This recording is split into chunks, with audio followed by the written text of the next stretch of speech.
ప్రభు నామములో ఈ దినకూడికి వచ్చినటువంటి దేవుని బిడ్డలందరికీ ప్రభు నామములో అందరికీ వందనాలు తెలియపరుస్తున్నాము. దేవునికి స్తోత్రాలు. మత్తయి సువార్త ఈరోజు వాక్య ధ్యానాంశములో సంఘాన్ని ఎవరు కట్టుతున్నారు? సంఘాన్ని ఎవరు కడతారు? మానవుడా? పాస్టరా? సంఘస్థుల? ప్రభున దేవుని బిడ్డలారా, లేక దేవుడు అనేది ఈరోజు మనము తెలుసుకోబోతున్నాం.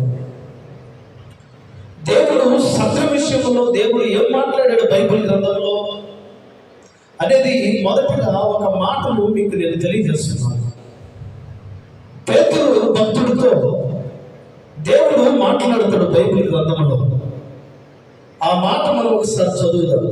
మత్తయి సువార్త 16వ అధ్యాయము 18వ వచనం ఒకసారి మనం చదువుదాం. మరియు నీవు పేతురు. ఎవరు నువ్వు? నీవు పేతురు. ఈ బండ మీద నా సంఘమును కట్టుదును. ఆమేన్. హల్లెలూయా. దేవునికి మహిమ కలుగును గాక. ఎవరితో అంటున్నాడు ఈ మాట? పేతురు అనబడిన దైవజనుడితో మాట్లాడుతున్నాడు. యేసు ప్రభు శిష్యుడైనటువంటి పేతురుతో దేవుడు మాట్లాడుతున్నాడు. నువ్వు ఎవరు అంటే నీవు సీమోనువు కాదు, నీవు పేతురువి. పేతురు అనగా ఆ మాటకు అర్థం ఏంటంటే రాయి. ఈ రాయి మీద నేను కడతాను అని దేవుడు చెప్పలా. అయితే ఇదిగో నా సంఘమును ఈ బండ మీద నేను కట్టుదును. ఆమేన్. హల్లెలూయా. దేవునికి మహిమ కలుగును గాక. ఈ బండ మీద నా సంఘమును నేను కట్టుదును. ఎదుగుతాడు. ఆ బండ ఎవరు? ఆ బండే మన ప్రభువైన యేసుక్రీస్తు వారు. ఆ బండే అపోస్తలులు వేసిన పునాది. సంఘానికి పునాది ఎవరై అంటే మన ప్రభువైన యేసుక్రీస్తు సంఘానికి పునాది. సంఘానికి పునాది దైవజనుడు కాదు, సంఘానికి పునాది విశ్వాసులు కాదు, సంఘానికి పునాది దేవాది దేవుడే సంఘానికి పునాది. ఆమేన్. హల్లెలూయా. చక్కని మాట చెప్పేసి పేతురు నీ మీద నా సంఘాన్ని కడతానని చెప్పాలా. చాలా మంది వాక్యాన్ని తప్పుగా అర్థం చేసుకుంటారు. పేతురు మీద ఏంటి సంఘం కట్టేది? పేతురు మీద ఏంటి సంఘం కట్టేది? పేతురు మీద ఏంటి సంఘాన్ని కట్టేది? ఇక్కడ దేవుడు తెలియపరిచింది ఏంటంటే పేతురు నీ మీద సంఘాన్ని కడతానని చెప్పాలా. పేతురు ఈ బండ మీద నా సంఘాన్ని కడతాను. నేను వేసాను కదా ఈ పునాది. నేను వేసిన ఈ పునాది మీద నా సంఘాన్ని నేను కడతాను. ఆ పునాది నేనే, ఆ బండ నేనే. ఆమేన్. హల్లెలూయా. దేవునికి స్తోత్రం కలుగును గాక. సంఘాన్ని కట్టేది దేవుడు. ఈ మీద నా సంఘాన్ని కడతానని దేవుడు చెప్పాల. దేవుడు చెప్పింది ఏంటంటే నీ ద్వారా ఈ బండ మీద నా సంఘాన్ని కడతాను. ఆమేన్. అది క్లియర్గా మనం అర్థం చేసుకుంటే, క్లియర్గా మనం వాక్యాన్ని అర్థం చేసుకుంటే నీ ద్వారా పేతురు, నీ ద్వారా నేను సంఘాన్ని ప్రారంభించబోతున్నాను. ఇదిగో ఈ పునాది మీదనే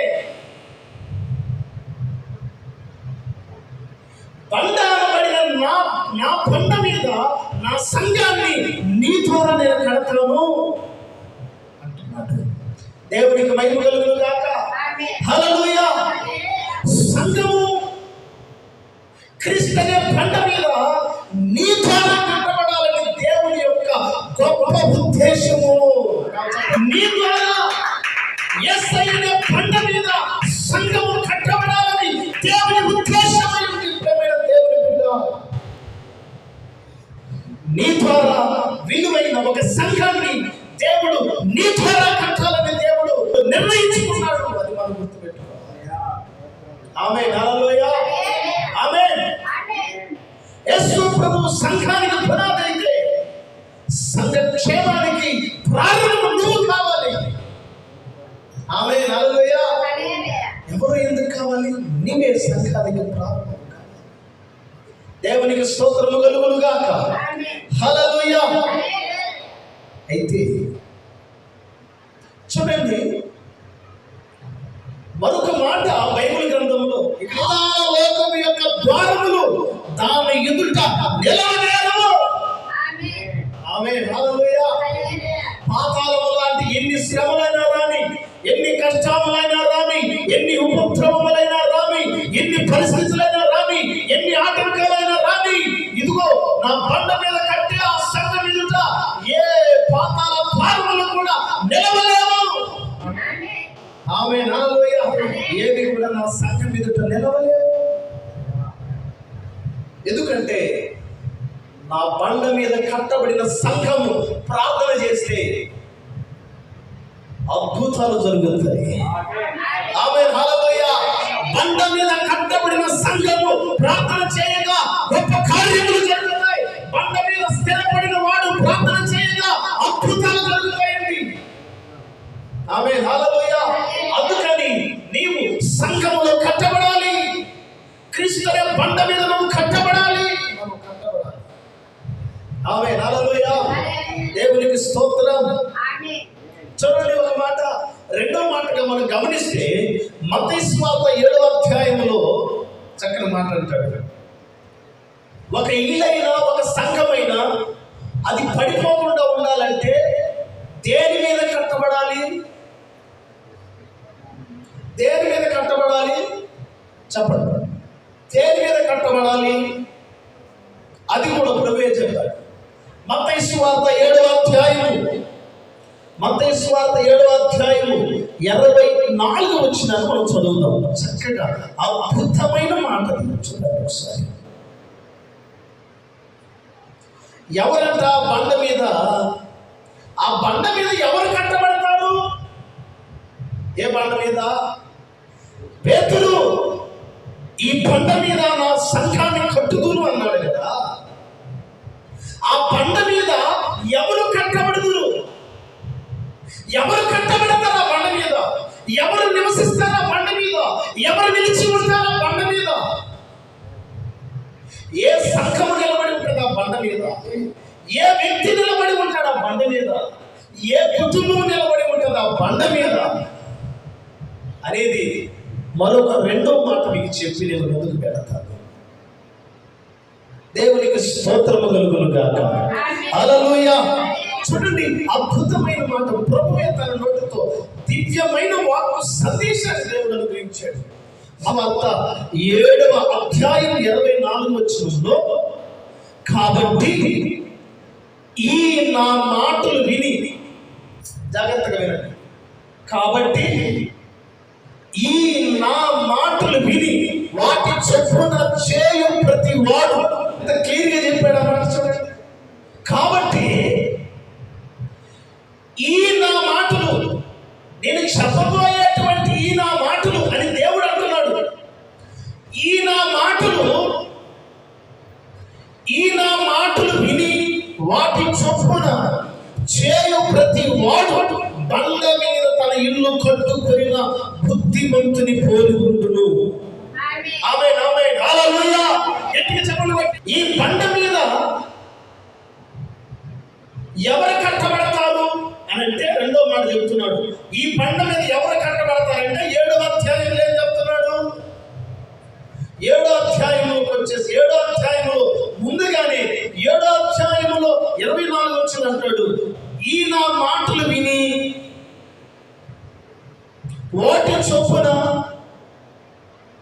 ఈ నా మాటలు విని వాటి చొప్పున చేసే ప్రతి వాడు, నా మాటలు విని వాటి ప్రకారంగా నడుచుకునే ప్రతి వ్యక్తి, ప్రతి బిడ్డ, ప్రతి మనిషి, ప్రతి మానవుడు, ప్రతి మనిషి, ప్రతి వాడు బండ మీద తన ఇల్లు కట్టుకున్న బుద్ధిమంతుని పోలి ఉండును. ఆమె హల్లెలూయ. బుద్ధిమంతుని పోలి ఉండును. వారి బుద్ధిమంతుడు.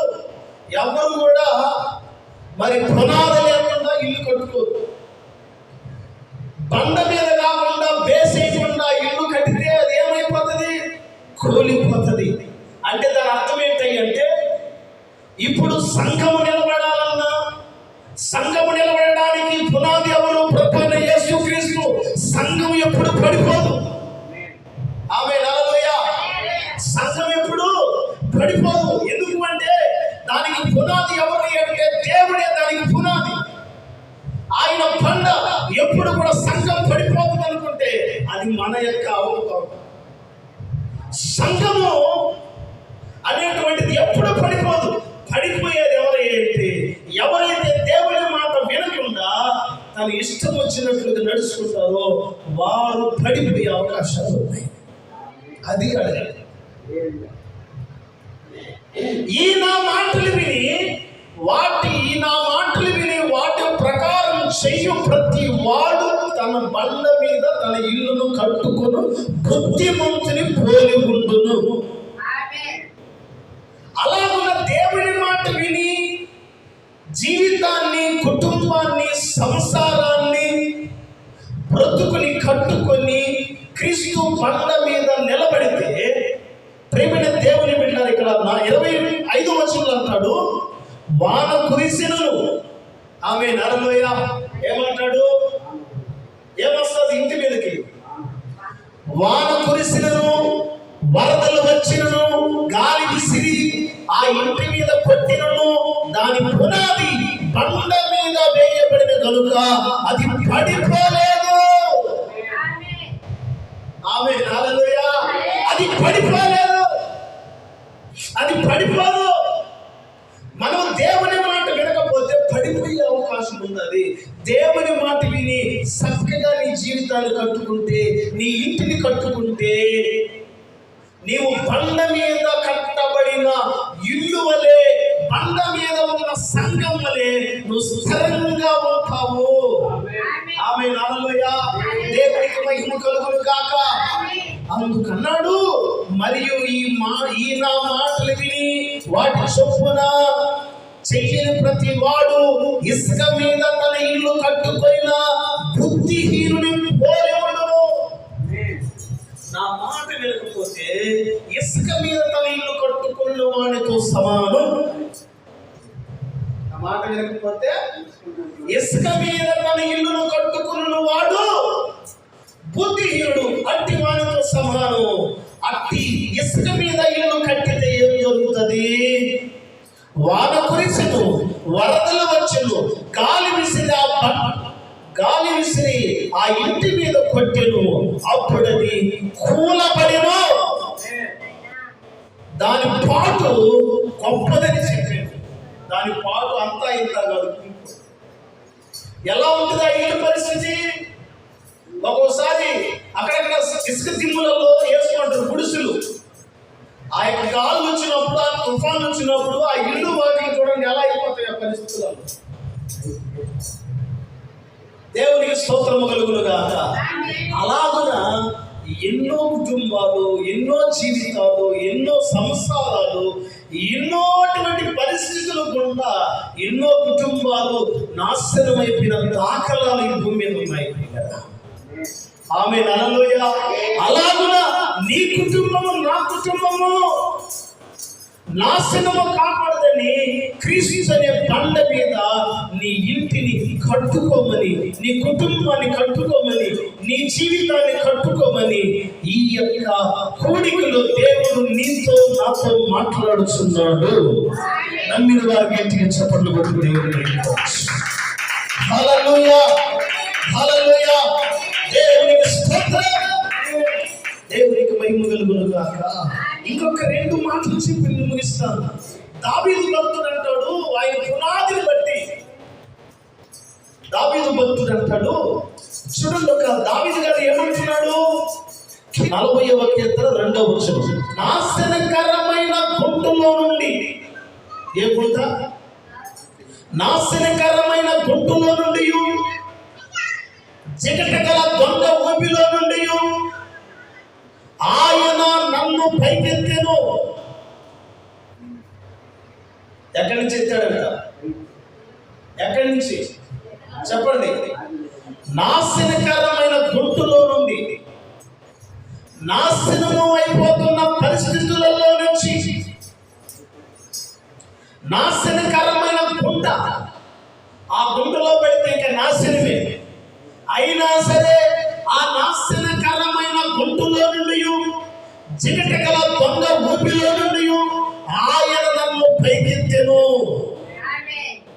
నా పాదములు ఆయన పైకెత్తంట. దావీదుని నాశనకరమైన గుంటలో నుండి, చికట గల దొంగ ఊపిలో నుండి ఆయనను పైకెత్తి నా పాదములు ఆ బండ మీద నిలిపి నా అడుగులు స్థిరపరిచెను.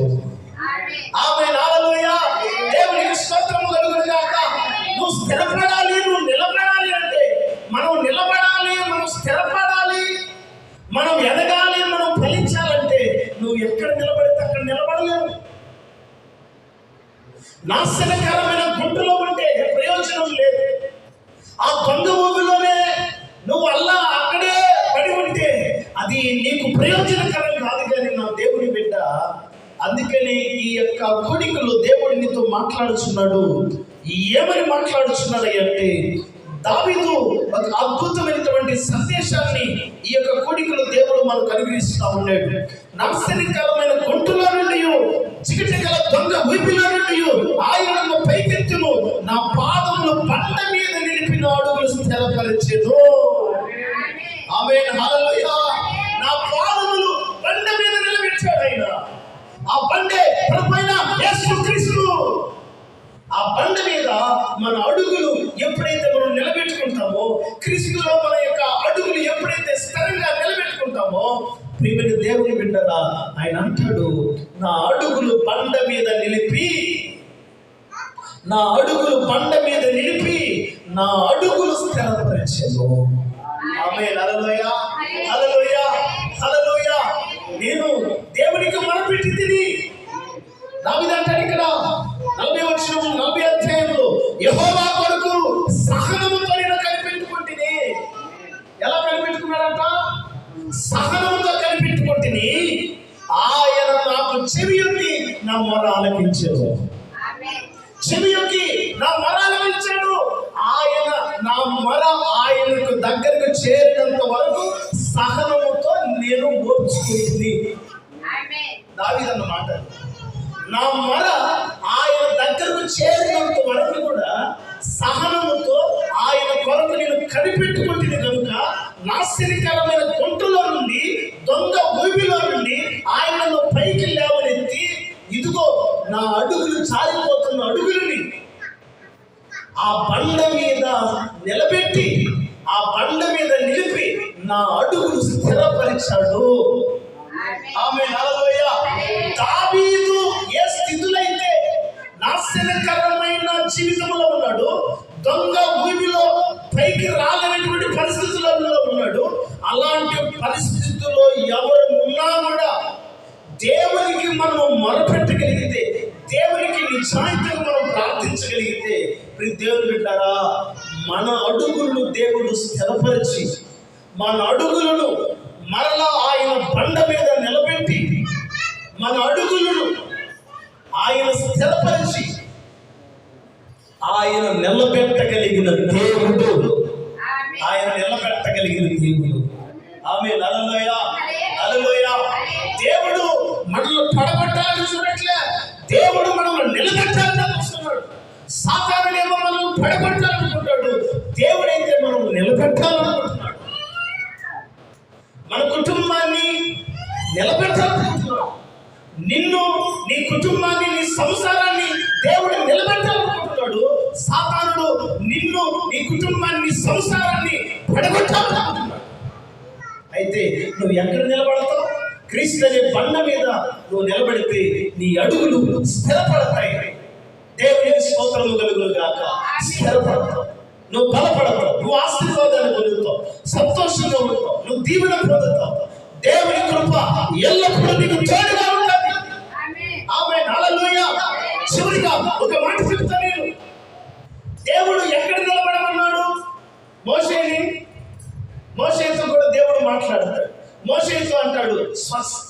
దేవుడు మాట్లాడుతున్నాడు. మోషేతో ఏం మాట్లాడాడు దేవుడు? చూద్దాం ఒకసారి. నిర్గమకాండములో చివరి మాట. నిర్గమకాండము నేను ముగింపులో చూస్తున్నాను. చివరి మాట నిర్గమకాండము 33వ అధ్యాయం. అద్భుతమైన మాట మాట్లాడతాడు దేవుడు. మోషేకి ఒక కోరిక కలిగింది, ఒక కోరిక పుట్టింది మోషేకి. ఎందుకో తెలుసా? ఏం కోరిక అంటే, ప్రభా ఇన్ని అద్భుతాలు నువ్వు చేయించావు, ఇంత గొప్ప కార్యాలు చేయించావు, మరి ఇన్ని ఘనకార్యాలు చేసిన నిన్ను ఒక్కసారి నేను చూడాలి ప్రభువా, నిన్ను ఒక్కసారి చూపించువా, నిన్ను చూడాలి, ఒక్కసారి చూపించువయ్యా, నిన్ను చూడాలయ్యా, ఈ రోజు నిన్ను చూడకుండా ఇక్కడి నుంచి నేను అని కూర్చున్నాడు. అక్కడ సీనాయి పర్వతం మీద కూర్చున్నాడు. అయ్యా నిన్ను ఈ రోజు చూస్తేనే కానీ నా పోను. ఒకవేళ అరే బాబు నువ్వు సస్తావరా అంటే, ఆ సస్తే సచ్చిన నిన్ను చూడాల్సిందే. ఒకవేళ సస్తే ఏడా పోతా, అరే అయినా నువ్వు నాకు కావాలి, సస్తే మళ్ళీ నేనేం చేసేది అని అంటే అన్నా సరే ఒండు పుట్టేసుకొని నిన్ను చూడాలి ప్రభు, నిన్ను చూడాలయ్యా, నిన్ను చూడాలయ్యా, నిన్ను చూడాలయ్యా, నిన్ను చూడాలయ్యా అంటే దేవుడు మాట. ఆమేన్, హల్లెలూయా, హల్లెలూయా. దేవుడిని చూడాలంటే ఎక్కడ నిలబడాలో అక్కడ నిలబడాలి. ఆమేన్, హల్లెలూయా. ఆ మహిమ కలిగిన దేవుడిని, ఆయన కార్యములను, ఆయన మహిమను, ఆయన తేజస్సును, ఆయన సన్నిధిని అనుభవించాలి. ఆయన దేవుడితో మాట్లాడాలంటే నువ్వు ఎక్కడ నిలబడాలో అక్కడ నువ్వు నిలబడితే దేవుడు ఖచ్చితంగా నీతో మాట్లాడతాడు. ఆ స్థలం ఏంటి? దేవుడు మోషేని ఎక్కడ నిలబడమన్నాడు? ఒక అద్భుతమైన మాట ఇది. ఈ మాట నాకు చాలా నా హృదయానికి, నా ఆత్మీయమైన జీవితానికి చాలా హృదయాంతరంగంలో ఆ మాట ముద్రించబడింది. ఆ మాట చాలా, అది ఒక విలువైన మాట. అది ₹1,00,00,000 విలువ చేసేటువంటి మాట, అంత విలువైంది. ఆయన చెప్పిన ఒక్క మాట, ఎక్కడ నిలబడమన్నాడు మోషే? నా మహిమను చూపిస్తా, నా కార్యాలు చూపిస్తా. నన్ను చూడాలనుకుంటున్నావు కదా, నన్ను నువ్వు చూడాలంటే నేను చెప్పిన చోట్ల నువ్వు నిలబడాలి. ఆమేన్, హల్లెలూయా. నేను చెప్పిన చోట్ల నువ్వు నిలబడాలి. ఏంటి ఆ స్థలము? ఎక్కడ నిలబడమన్నాడు? ఎక్కడ నిలబడమన్నాడు మోషేని? నిర్గమకాండము 33వ అధ్యాయం, నిర్గమకాండము 33వ అధ్యాయము 21వ వచనం. మరియు యెహోవా ఇదిగో సమీపమున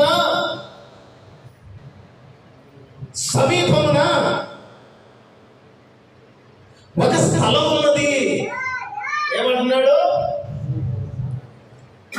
మోషే?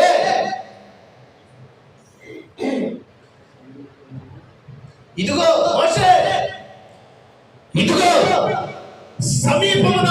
ఎవరి సమీపమున? ఇదిగో నా సమీపమున. ఎవరి సమీపమునంట? నా సమీపమున. నువ్వు ఎవరు సమీపంలో ఉన్నావు? దేవునికి సమీపంలో ఉన్నావా? సాతానుడికి సమీపంలో ఉన్నావా? ఇది కూడా ఒక పాయింటే. ఎవరికి సమీపంలో ఉండి నన్ను అర్థిస్తున్నావు? ఎవరికి సమీపంలో ఉండి నాకు మొరపెట్టుచున్నావు? ఎవరికి సమీపంలో ఉండి నన్ను చూడాలనుకుంటున్నావు? అందుకే అంటాడు 21, ఇదిగో నా సమీపమున ఒక స్థలం ఉన్నది. నా సమీపమున ఒక స్థలం ఉన్నది, నీవు ఆ బండ మీద నిలవవలెను. గట్టిగా చెప్పట్లు. దేవునికి స్తోత్రం కలుగును గాక.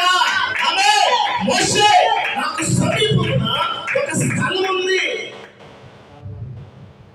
నాకు సమీపమున ఒక స్థలం ఉంది. ఆ స్థలములో ఒక బండ ఉంది. నాకు సమీపమున ఒక స్థలం ఉంది. జాగ్రత్తగా వినండి. దేవుడు చెప్పిన మాటది. మోషేతో మాట్లాడే దేవుడు, మోషే నాకు సమీపమున ఒక స్థలం ఉంది. ఆ బండ మీద చూడండి, అద్భుతమైన మాట,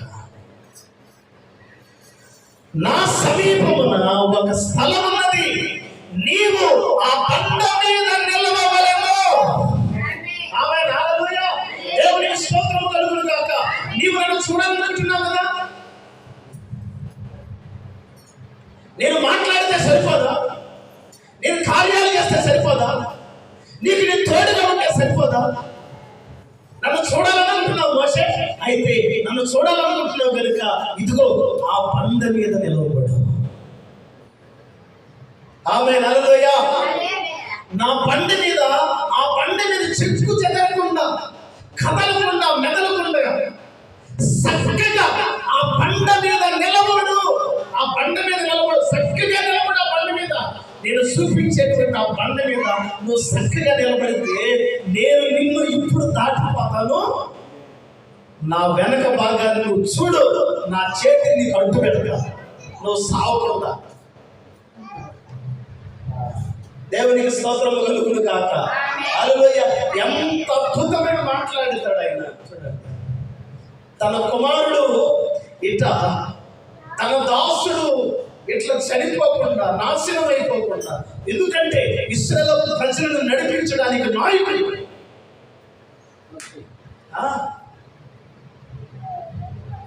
నీవు నన్ను చూడాలి అనుకుంటున్నావు కనుక, నీవు నన్ను చూడాలి, నా మహిమను చూడాలి, నా కార్యాలను చూడాలి, నా అద్భుతాలు నీతో ఉండాలి అని కోరుకొని నువ్వు ఇంతగా ఆశపడి నన్ను చూడాలనుకున్నావు కనుక ఇదిగో నా సమీపమున ఒక స్థలం ఉన్నది, నీవు ఆ బండ మీద నిలబడు. ఆ బండ మీద నువ్వు నిలబడు, ఆ సంఘములో నువ్వు నిలబడు, ఆ బండ మీద నువ్వు నిలబడు, క్రీస్తులో నువ్వు నిలబడు అని దాని అర్థం. దేవునికి స్తోత్రం కలుగును గాక. ఆ బండే క్రీస్తు, ఆ బండే క్రీస్తు. ఆ బండ మీద నువ్వు నిలబడు. ఆమేన్, హల్లెలూయా. దేవునికి స్తోత్రం. ఆ బండ మీద నువ్వు నిలబడవలెను.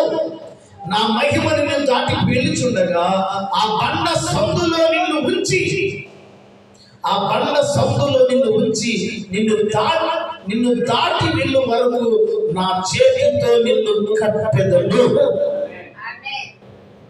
నేను నా చెయ్యి తీసిన తర్వాత నా వెనక పార్శ్వమును చూచుదు కానీ నా ముఖము నీకు కనబడదని మోషేతో చెప్పింది. ఆమేన్, హల్లెలూయా. మోషే ఆ బండ మీద నిలబడమని చెప్పా. నా చేతిని అడ్డం పెట్టిన తర్వాత ఆకృతిగా తొందరగా చేదీసి ప్రభు అని చెప్పి నా చేతిని మీద పక్కగా నెట్టే ఒక సత్తం. నేను చెయ్యి తీసిన దాకా నా చేతి చాటు మీద ఉండాలి, నా చేతికి చాటునే ఉండాలి. ఎందుకంటే నా హస్తము, నా మహిమను, ఆ వెలుగు, నా తేజస్సును నీ శరీరం తట్టుకోలేదు. కాబట్టి నేను దాటి వెళ్ళిన తర్వాత నా చేతిని నేను పక్కన తీసేదను, అప్పుడు నా వెనక భాగమును చూచెదవు. ఆమేన్, హల్లెలూయా. అప్పుడు నీ కోరిక తీరుతుంది మోషే. దేవునికి మహిమ కలుగును గాక. హల్లెలూయా. మన జీవితం కూడా అంతే.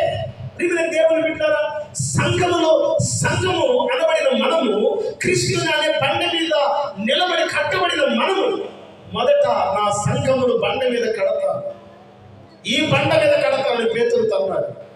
2 ఏం చెప్పాడు? నా మాటలు విని వాటి ప్రకారంగా చేయువాడు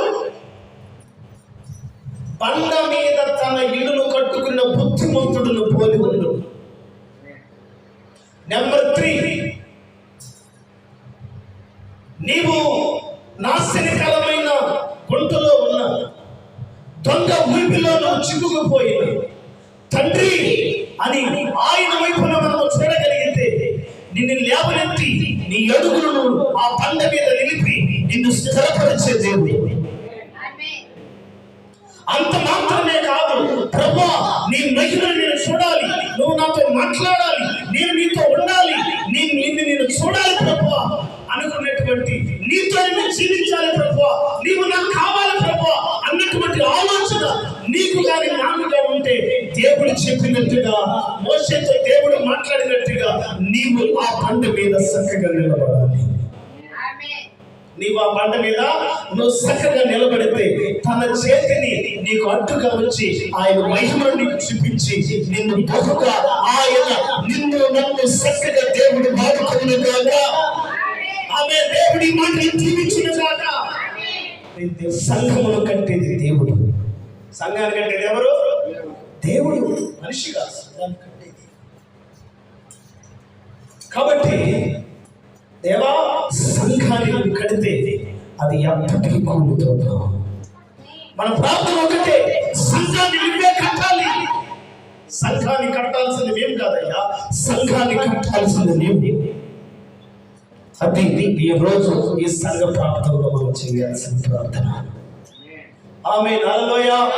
దేవుని మాటలను దేవుడు దీవించును.